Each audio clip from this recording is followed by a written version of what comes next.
पद्धतीने आपल्या कार्यकर्त्यांची अपमान करण्याचं काम त्या भागातल्या नेत्यांनी केलं, आम्हाला वाईट वाटलं. सरकार युतीच आहे, महायुतीचं सरकार आहे आणि युतीचं सरकार आल्यानंतर एखादा मंत्री त्या पदावर बसल्यानंतर आम्ही आवर्जून म्हणतो, आम्ही जसं बनसोडे साहेबांचं अभिनंदन केलं, ज्या पद्धतीने अहमदपूरमध्ये भारतीय जनता पार्टीच्या कार्यकर्त्यांची त्या ठिकाणी अपमान करण्याचं काम केलं एका दिवसात आपल्याला आश्चर्य वाटत. ज्याच्याकडे जबाबदारी होती त्यांनी रात्रीतून त्याला बदललं, त्याला पकडले हाताशी आणि सगळ्या माणसांना नेऊन आमदारांच्या दावणीला बांधलं. पण एका दिवसातून या सर्वांनी पूर्ण पॅनल उभा केलं आणि एका दिवसातून आज अहमदपूरमध्ये सोबळावर भारतीय जनता पार्टी लढली. रात्री आमची बैठक झाली पाटील साहेबांच्या, सगळं ठरलं, एवढे माणसं भरणं बरोबर आहे. बसवराज पाटील साहेब त्यांनी होते तिथं प्रभारी म्हणून, सगळं ठरलं, आपल्याकडनं एबी फॉर्म घेतला, सगळं झालं आणि नंतर सगळे एबी फॉर्म घेतले, जाऊन देऊन टाकले काँग्रेस आणि राष्ट्रवादीच्या ताब्यामध्ये. हे चुकीचं झालं. त्याचा बदला तुम्हाला घ्यावा लागेल.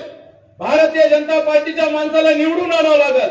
माझ्या अहमदपूरच्या नेत्यांना हात जोडून विनंती आहे, ती जागा आपण निवडून आणा.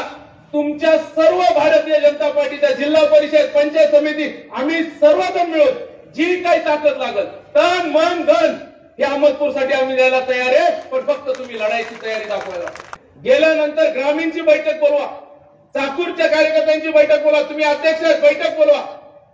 जेवढा काही भाजपचा कार्यकर्ता आहे त्यांना 10 दिवस अहमदपूरच्या बाहेर यायचं नाही. जी काही ताकद असेल, किमान 10,000 कार्यकर्ते येऊ शकतात का नाही तुमच्या 4-5 सगळ्यांची 5 जिल्हा परिषद आहे चाकूरमध्ये, 5च्या 5 भाजपचे.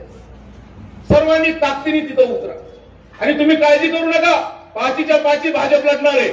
एकही जागा आम्ही कोणाला देणार नाही. आता ताकदीने लढू. साहेब बरोबर आहे पाटील साहेब, नो कॉम्प्रोमाइज. आता कार्यकर्त्यांसाठी कोणत्याच पद्धतीने कॉम्प्रोमाइज नाही आणि ही ताकद आपल्याला त्या ठिकाणी लावायची. त्यांचे नेते कोण आहेत एक जिल्ह्याचे?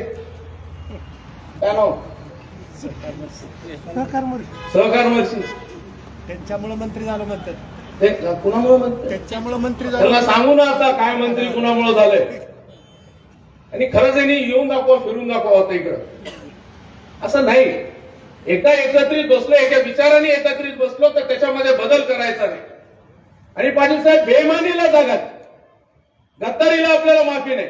तुम्ही या, आमच्याशी बोला, सत्तेमध्ये म्हणाल तो वाटा देऊ, पण संघटनेमध्ये जराही वाटा तुम्हाला देणार नाही, हे देखील मी आपल्याला सांगतो.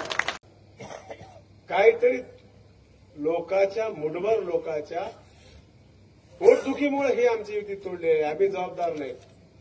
बोलले संभाजी भैयाने काय बोलले, मला एवढंच भैयाला उत्तर द्यायचं आहे की भैया तुम्ही तपासून बघा, फॅक्ट बघा आणि मला बोला. तुमचे वडील आणि आम्ही एकत्र काम केलंय. तुम्ही म्हणलात बाबासाहेब पाटील गद्दार आहे.